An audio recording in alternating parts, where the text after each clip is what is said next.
Hi everybody, I'm Stefan. Welcome back to another lesson in my Level 3 Technique and Performance book within the Beginner Piano course for solo learners. In this video, we're going to learn Czerny's Arpeggio study from Opus 599. Don't forget to subscribe if you haven't already done so, and if you like what you see, give this video a thumbs up. Also, I offer online piano lessons. If you're looking for one, there's going to be information below. And if you'd like to get this Level 3 Technique and Performance book, links will be below too. The Arpeggio study is from Opus 599, number 84. This one is just a section of it, the first section, that really works on arpeggios in the right hand. And this study, although it's not really a performance piece, it is a technical piece, and it goes really well with the chapter about arpeggios in the lesson book. So it gives you an extra layer of practice when you're working on those arpeggios. The left hand is basically playing broken chords in a rocking motion, and the right hand is playing these 2-octave arpeggios in the primary chords of C major. So let's have a look. The tempo is allegro, and we are in 4/4 common time, so 4 quarter note beats in every bar. And we are in C major, no sharps and no flats. And as you can see, the right hand is made of triplets. So we play 3/8 or quavers in one beat, and it's going to be the same all the way through except a couple of longer notes at the end of phrases. Let's start with the left hand. It's quite simple. It starts with this C major chord, and then it goes into a G major chord. So we're going to do a rocking motion, the bottom 2 note, top, bottom 2, top, and make sure you get those 2 notes accurately, so not like this, but a nice accurate sound, rounding those hands and fingers, and having a very loose wrist to make sure we're not tensing anything up, and we're getting a nice even sound. Also, it doesn't need to be too loud because the melody is technically the right hand. So, C major chord, 1, 2, 3, 4, connecting to the G chord, BD, 1, 2, 3, 4, back to the C chord, 1, 2, 3, 4, and the big octave down to the G staccato, 1, 2, 3, 4. So here we have an arpeggio, which is going to be staccato. And that's the left hand, so super easy. That's the first 4 bars. The right hand, you really need to understand what arpeggios you're playing. The first bar is a C major arpeggio, so C, E, G, that's the only 3 notes you've got. And you need to remember the fingering, so 1, 2, 3, 1, 2, 3, and 5 before you come back.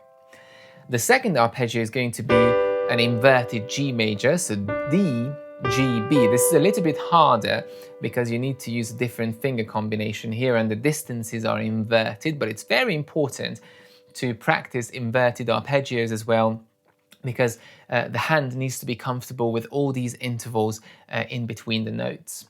Now the fingering, again, is suggestion only. You could try 1, 2, 3 or 1, 2, 4, whichever works better for you. The 1, 2, 4 is kind of standard for a second inversion. The next chord is a C major again, but this time it's in first inversion, E, G, C. And again, 1, 2, 4 because we have the bigger gap in the middle. And then the final one is going to be back to a G major in second inversion and finishing on the high D. Now the rhythm goes like this: 1, 2, 3, 1, 2, 3, 1, 2, 3, 1, 2, 3. So for each beat you need to play 3 equal notes. 1, 2, 3, 1, 2, 3, 1, 2, 3, 1, 2, 3, 1. And that's the rhythm all the way through, so 3 notes per beat. Now, when we play arpeggios, without talking too much about this, the important thing is to be able to move the hand laterally along the keyboard, so making sure we don't do too extreme stretches. And when you play slowly, you want to do a nice arching. So 1, 2, 3, and as I'm approaching the crossing, my wrist is lifting up to accommodate this stretch. And I'm trying not to pull out my elbow too much, so allowing the elbow to move a little bit, but I don't want to lift it too high. I see that quite often with beginners. They go and then up the elbow to be able to tuck under. You don't need to lift up the elbow, you can lift up the wrist a little bit, so arching up. And then the elbow can stay nice and soft all the way through. Now what happens when you start playing quicker, since this one is allegro, although you want to start practicing very slowly, but once you get to a faster speed, we simply don't have the time to do this arching. And in that case, we do a little trick. We kind of jump. So if I do this very quickly, you could see in slow motion what happened is that I jumped up after the G. 1, 2, 3, and I ended up on the C. But this only happens when you play very fast, because at that speed you simply don't notice that tiny gap between the notes, and it allows you to move much quicker in the arpeggios instead of doing a very connected stretch, which would require too much movement and would slow you down. So once again, once you start practicing faster, you can do a very, very subtle jump, but if you practice very slowly, try to do a lovely connected arch in those arpeggios. 1, 2, 3, 4. Now the second arpeggio. 1, 2, 3, 4. And then C major in first inversion. 1, 2, 3, 4. And back to G major. 1, 2, 3, 4. Hands together. Left hand is counting for us. 1, 2, 3, 4. G major. 1, 2, 3, 4. C major again. 1, 2, 3, 4. And now comes the staccato. 1, 2, 3, 4. And that was the first section. First 4 bars, not first section. Let's go on to the next 4 bars. Left hand is doing some arpeggios of its own, but a slow one, starting on the G.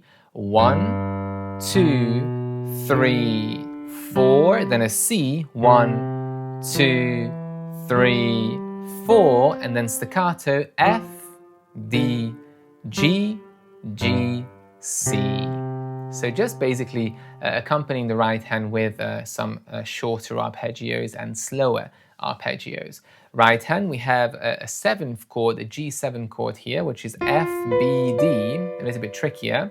1, 2, 3, 4.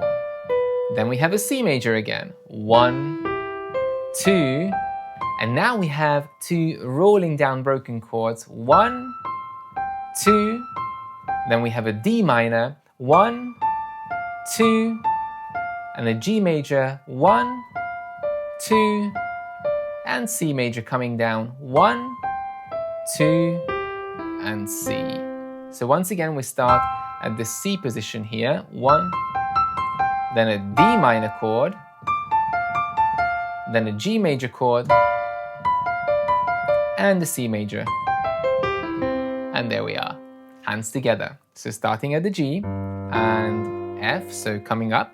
1, 2, 3, 4.